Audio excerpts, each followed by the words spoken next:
Ar nosaukumu šoreiz gāja ilgāk un grūtāk nekā parasti, un mēs ar Kasparu apspriedāmies, ko un kā. Šis ir garais un oficiālais nosaukums, kurš divos teikumos apraksta to ceļu, ko esmu izgājusi es, bet ja tā pavisam īsi, skaidri un kompakti, tad ja nosaukums ir apmēram šāds. Tie, kuri nelasa krievu valodā, iztulkoju, kā izlīst no žopas. Jo es viņā biju nokļuvusi un tā diezgan konkrēti, un pagāja laiks, kamēr es sapratu, kas tas ir, kur es atrodos. Un stāsta morāli, jau paskrinot uz priekšu, prezentācija ir apmēram tāda, kā likt zinātnē strādāt savā labā.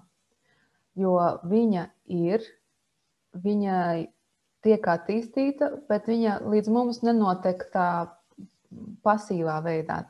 Jo kamēr kaut kas jauns tiek ieviests medicīnas sistēmā, nokļūst ārsta protokolā, paiet 10 un vēl vairāk gadi atšķirībā no zālēm, kuras var apstiprināt un izlobēt pa 2.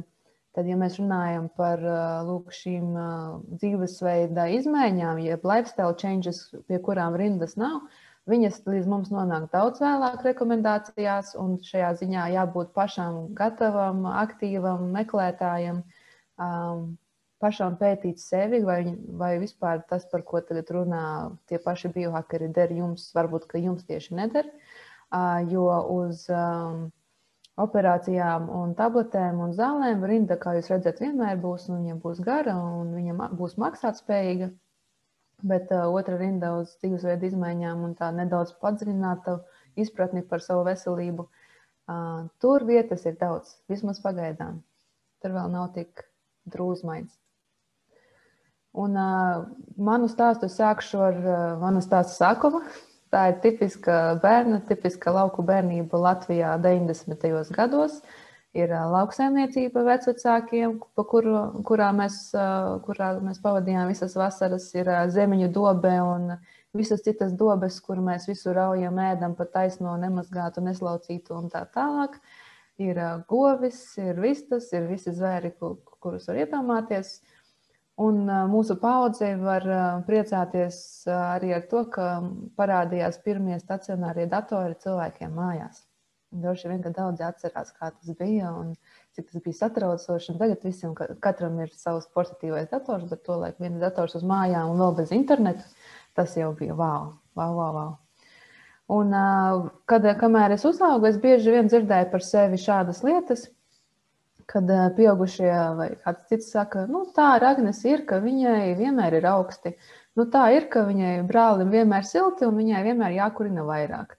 Tad mēs strīdamies, cik mēs to krāsni kurināsim katru reizi. Tā ir, ka tikko kā saslims, tā infekcija aiziet uz zarnu traktu un es varu sēdēt mājās ar caurēju. Tā ir, ka es ļoti lēni trenējos, es nevaru ātri sagatavoties tam pašam rudens pavasara krosam skolā, kuru es ienīdu no visas savas sirds tolaik, jo es viņu nevarēju noskriet, un man vienmēr likās, ka es nomiršu uz viņa beigām.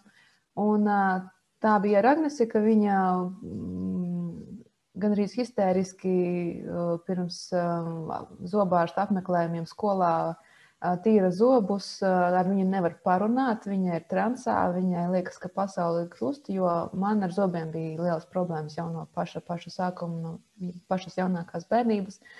Plus vēl tam man pagadījās skolā tāds zobārsts, kurš principāli visus bērnus ārstēja bez narkozes. Mums visiem urba zobus bez narkozes, un jūs varat iedomāties, cik ļoti es baidījos iet pie zobārsta un cik katru reizi tās bija liels mokas. Lūk, šis ir mans izējas stāvoklis, tās ir acīm redzamās lietas, kas ar mani notika, un tas ir tā braucot pa virsu, var pateikt, ka šis cilvēks tāds vienkārši ir, un viņš tāds būs visu atlikušo dzīvi, un tā ir gandrīz vai daļa no manas individualitātes, no manas rozīnītes, tās augtās. Vienkārši tāda esmu. Es biju tik bāla, ka man reizēm sauca par mūsu ģimenes aristokrāti, jo es biju visbālākā no visiem. Tā es dzīvoju līdz sasniedzu 17 gadus, un notika 2 lietas. Man bija jāizvēlas, ko es darīšu ar savu dzīvi, un es izlēmu, ka iešu mācīties medicīnu, jo man bioloģija padevās, un man tas viss saistīja, un es kļuvu par veģetārieti. Daļēji dēļ pārliecības, jo es biju noskatījusies pāris labi zināmas dokumentālās filmas, un daļēji arī tāpēc, ka man tiešām beidza garšot gaļa. Un es nezināju, kāpēc. Tajā brīdī man likās, ka tāpēc, ka tas ir ētiski pareizi, nav ko. Un tā sagadījās, ka pēc gada mani piemeklēja smaga, cistiska, sāpīga akne. Tas bija pirmais karodziņš manā dzīvē un veselībā, kas man pateica, ka kaut kas vairs nestrādā pietiekami labi. Un kāpēc es ieliku šo bildi ar Arhimēda pasaules slaveno teicienu dodiet man pietiekami garu sviru un atbalsta punktu, un es jums pacelšu pasauli. Es viņu šeit ieliku, jo, kā es to tagad redzu, tajā brīdī 17, 18 gadi, kad mana veselība karājās diedziņa galā būtībā, pieņemot šos lēmumus un ieejot jaunā dzīves posmā, tā veselības balans tika sasvērts. Es tiešām šo sviru pasvēru, un es viņu pasvēru uz to pusi, kura nebija man labvēlīga. Šajā strateģiskajā izvēles punktā notika šādi. Es to nenožēloju, tā bija vērtīga pieredze, bet tagad es pretīzi redzu, ka tieši šajā manā dzīves laikā notika lielais pavērsiens. Un es pieņemu, daudzi cilvēki, ja viņi kārtīgi iedziļināsies un paanalizēs savu dzīvi un saliks visus kopā skaitāmos rindiņā, viņi atradīs šo punktu dzīvē, kurā tiešām notika liela pārmaiņa, kurā sakrita apstākļi un ietekmēja veselību un dzīvi vēl uz vairākiem gadiem. Lūk, un es ātri vien sasniedzu savu mazo rock bottom, jeb šopu. Es mācījos medicīnas fakultātē, Stradiņu universitātē. Mans smadzenes nestrādāja, un es vienkārši uzskatīju, ka es esmu absolūti dumja, nespējīga un neko nesaprotu. Lai gan skolu es pabeidzu kā teicamniece, tas man bija liels kritiens, un man tiešām salikās, ka es laikam esmu stulba. Jo iegaumēt to visu, ko mums prasīja, es nevarēju, tik līdzi mācību ritmam es nevarēju, un pamazām ielavījās manā dzīvē tāda doma un šaubas, vai vispār man ir kaut kas šeit iekšā vai nav. Tā sanāca, ka es kļuvu arī par prokrastinācijas lielmeistaru un pamazām sāku krāt arī mācību parādus. Es joprojām esmu veģetāriete, bet manas stresa līmenis ir tik liels un enerģijas balans ir tik nelīdzsvarots, ka viss, ko es gribu un no kā es pārtieku, ir cieti, ir cukuri, kartupeļi, makaroni, siers un krējums. Droši vien arī studenta taupīgums te ir pie vainas, bet tas bija tas, no ko man gribējās un no kā es reāli pārtiku. Un es turpinu salt. Es dzīvoju maziņā istabiņā Imantas dzīvoklī, un es vienkārši salstu nost. Es ģērbjos vairākos vilnas slāņos, un es nevaru sasildīties nekādā veidā. Un, protams, ka mana akne kļūst ar vien sliktāka un izteiktāka, un, ja es aizmirstu uzkrāsoties no rīta, tad visa diena man paiet vienkārši klusā kaunā universitātē. Protams, ka slodze mums arī bija paliela. Un, ja es būtu balts kaķītis, es izskatītos apmēram šādi. Man jau sāka viss apnikt, un man sāka piemeklēt domas, ka varbūt man jāpaņem pauze, varbūt man vispār jāiet kaut ko citu mācīties. Kaut kas šeit nav kārtībā. Un šajā brīdī notiek vēl viens pārsvēruma punkts. Jauna izvēle. 13. gadā es apprecos ar savu vīru tagadējo, kurš arī ir latvietis, un es pārceļos dzīvot uz Londonu, jo tajā laikā viņš dzīvoja tur. Man iznāca gan izmainīt savu dzīvi, satikt savu cilvēku, gan arī izbēgt no šīs situācijas, kura man likās notika tikai tāpēc, ka tur fakultāte ne tāda, kurs ne tāds, programma ne tāda. Kas negluži tā bija, kā mēs pēc tam uzzināsim. Lūk, Londonā paveras man pilnīgi cita aina. Es sāku studēt biomedicīnu Birbekas universitātē, un mana dzīve sadalās divās daļās, jo paralēli es izlēmu studēt naturopātijas koledžā arī Londonā, fitoterapeita specialitātē. Tātad vakaros darba dienās man ir laboratorijas darbi, lekcijas par ģenētiskajām manipulācijām, bakteriālajām kultūrām, antibiotikām un tā tālāk un tā joprojām. Un vīkendos man visas dienas paiet naturopātijas koledžā, kur mums ir lekcijas par augu medicīnu, par vecajiem praktiķiem, sākot turpat ar galēnu un tā tālāk, līdz mūsdienu zinātniskajai pieejai augu lietošanā medicīnā. Mums ir milzīgs dispensary, kā jūs redzat šeit, pilnīgi aptieka, kur plaukti no visas sienas, no griestiem līdz grīdai ir pilni ar pulveriem, tinktūrām, ar augu tējām, ar eļļām un tā tālāk. Un mēs pieņemam reālus cilvēkus un palīdzam viņiem piemeklēt augu dabas preparātus, lai uzlabotu viņu veselību. Lūk, mana dzīve kādu laiku paiet starp šīm abām mācību vietām, plus vēl pēc tam arī ar darbu. Es jūtos daudz labāk, jo mācības Anglijā, man ir jāatzīst, ir labāk organizētas nekā Latvijā, Baltijas valstīs. Un es sāku domāt, ja jau es esmu tik gudra, ar laiku vajadzētu atrisināties arī manām veselības problēmām. Bet es ātri vien saprotu, ka manas veselības problēmas ir ļoti stūrgalvīgas, un es kāpēc man pagaidām nesanāk galā ar savu ādu, kā piemēru. Jo tādas lietas kā nepārtraukta selšana un augstums un bālums, man likās, būs ar mani visu manu mūžu. Lūk, šajā brīdī, kad man likās, ka es aizbēgu no savas mazās žopas, kad es mācījos medicīnas fakultātē, es ieslīgstu savā otrajā, bet jau lielajā žopā. Un šo mirkli, ja man jāatrod viens mirklis, kurā man tas pieleca un kurā es sapratu, ka es tā vairāk nevaru, tad tas ir 17. gads. Es esmu Birbekas universitātes gaitenī, un kāpēc es esmu ieslēgusi savam telefonam kameru, man vajadzēja kaut ko nofotografēt, bet viņa bija selfija režīmā, un es saprotu, un es ieraugu, ka es esmu aizmirsusi uzkrāsoties. Un tajā laikā man aizmirst uzkrāsoties nozīmē, ka es izskatos apmēram šādi. Skats nav skaists, es ar viņu nelepojos, bet man viņš ir labs atgādinājums tām ceļām, ko es esmu nogājusi, un tām pāristībām, ko es esmu savam ķermenim nodarījusi pa savu dzīvi, visādu motivāciju dēļ, gan pārliecības, gan vienkārši nesaprašanas un neziņas. Un es saprotu, ka man šādi būs jāsteigā viss atlikušais lekciju laiks kopā ar studiju biedriem, kopā ar grupas biedriem.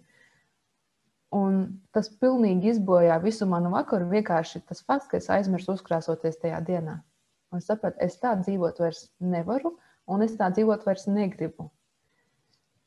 Un ja es būtu balts kaķītis, tajā brīdī es laikam izskatītos apmēram šādi, jo tāds apmēram bija mans noskaņojums uz to brīdi.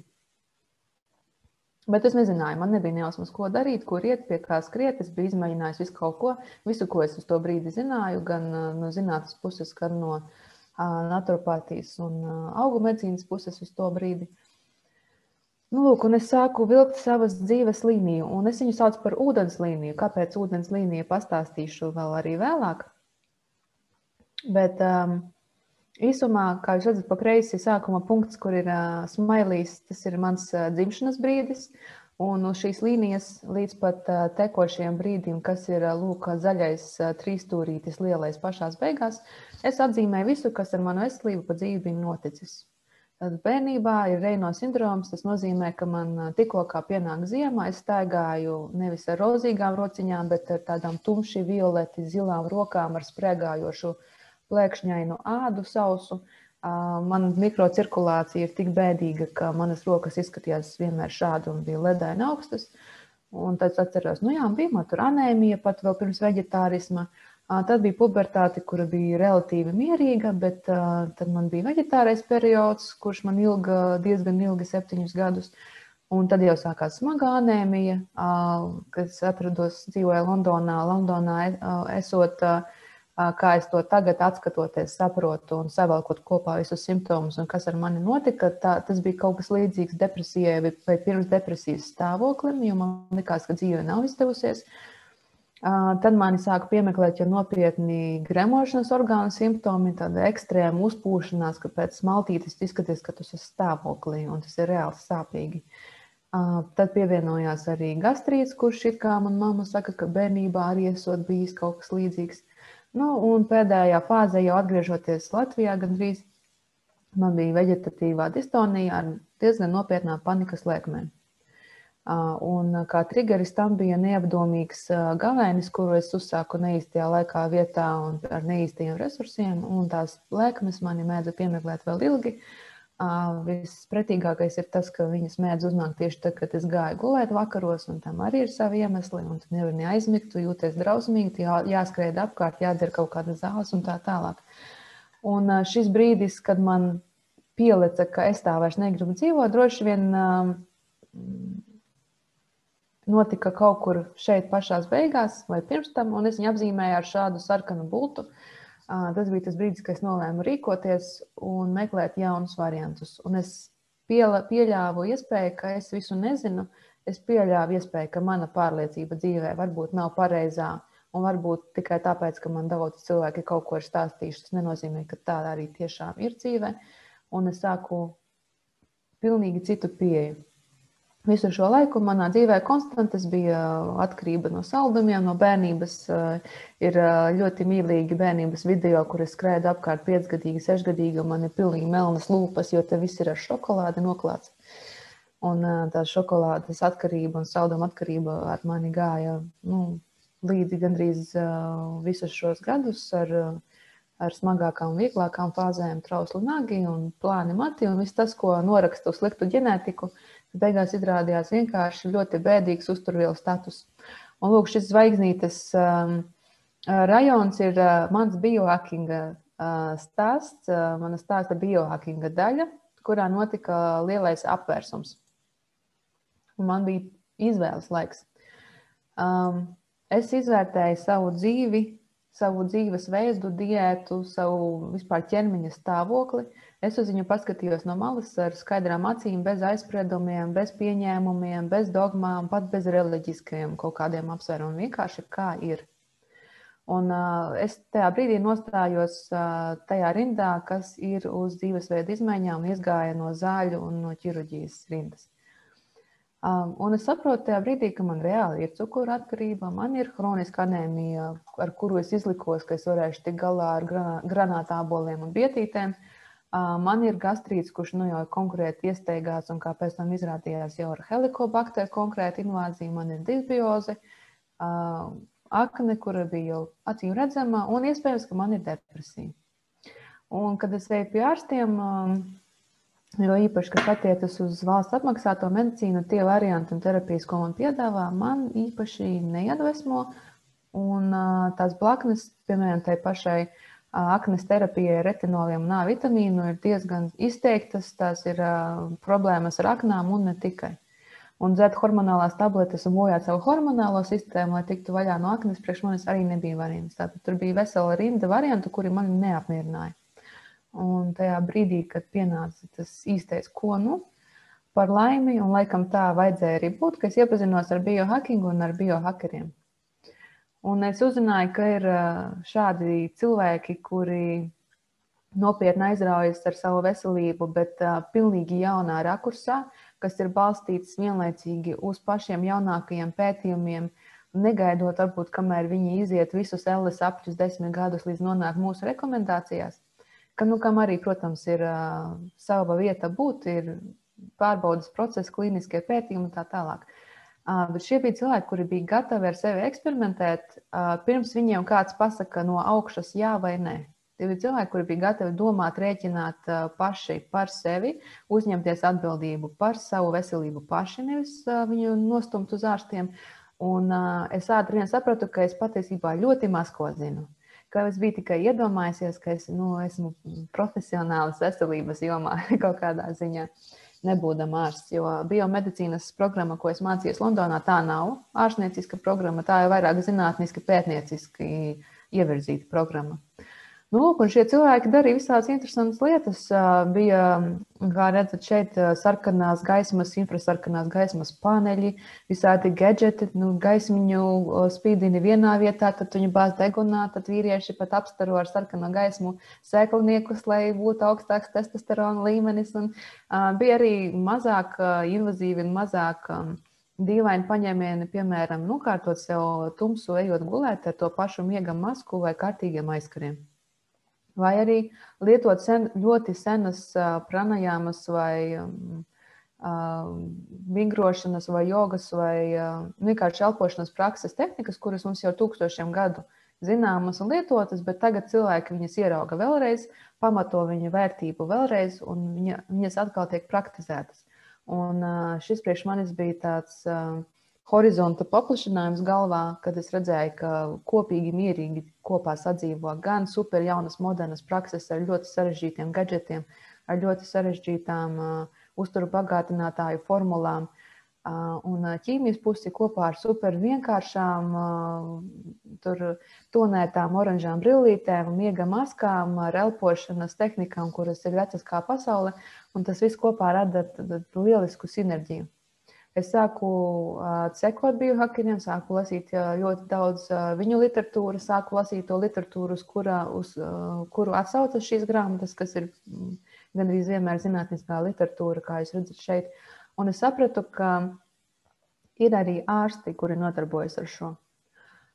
Ir ārsti, kuri meklē jaunas pieejas, kuri paļaujas dažreiz uz saviem instinktiem un dažreiz uz pilnīgi kaut kādām jaunām paradigmām medicīnā un uzreiz pielieto savā praksē.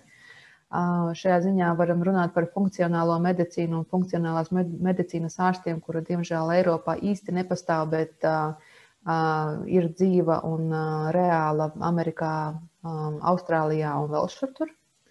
Latvijā viņa ir nedaudz pieejama, bet tas ir ļoti dārgi, tas nav pieejams visai sabiedrības daļai, un tur ir sava separācija sabiedrības slāņos, kuri var piekļūt un kuri nevar tāda veida medicīnai, preventīvajai un padziļinātajai, personalizētai medicīnai, pagaidām tādas piekļuves nav. Un es sapratu, ka ir reāls instrumentārijs, ir reāli cits veids, kā paskatīties uz savu dzīvi, lasot ne tikai biohakerus, bet arī ārstus, kas ar to nodarbojas.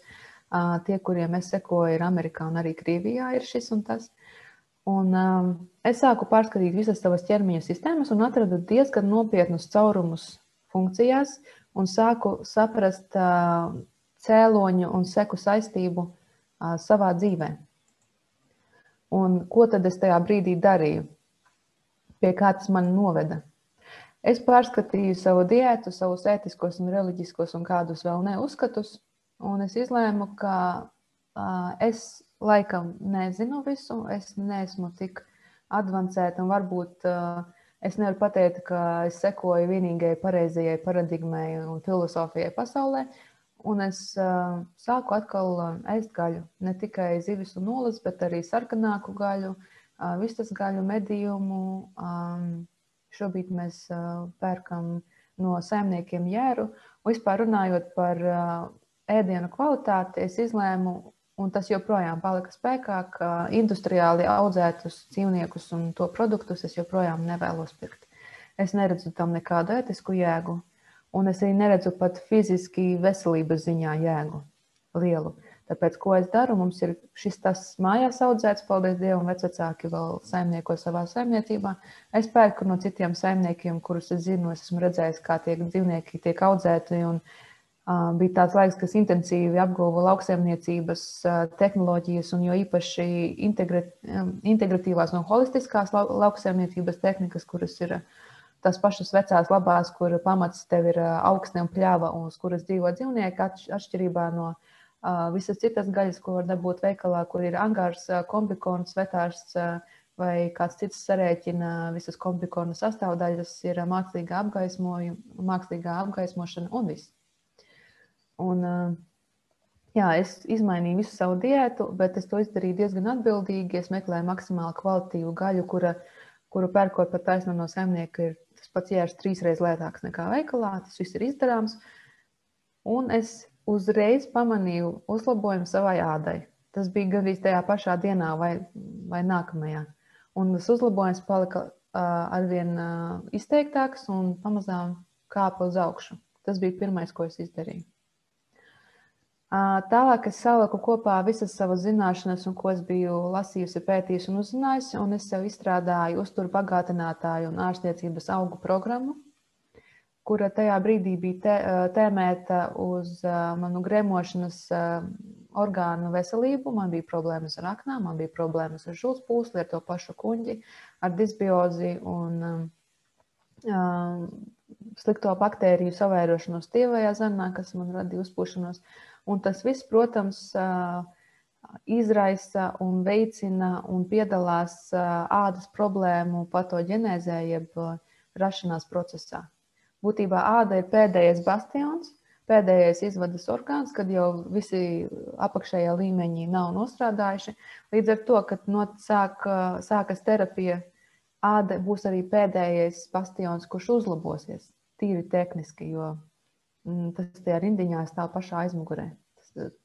Tas telefons salauztais līdz ādai nonāk, āda ir pašā rindas galā. Bet efekti turpināja uzlaboties, jo īpaši, kad es pievērsos savas anēmijas ārstēšanai un joda deficīta neutralizēšanā, kad sāku dzert jodu un zelta, bija totāla šī cilvēka transformācija, un es pat personības ziņā izmainījos.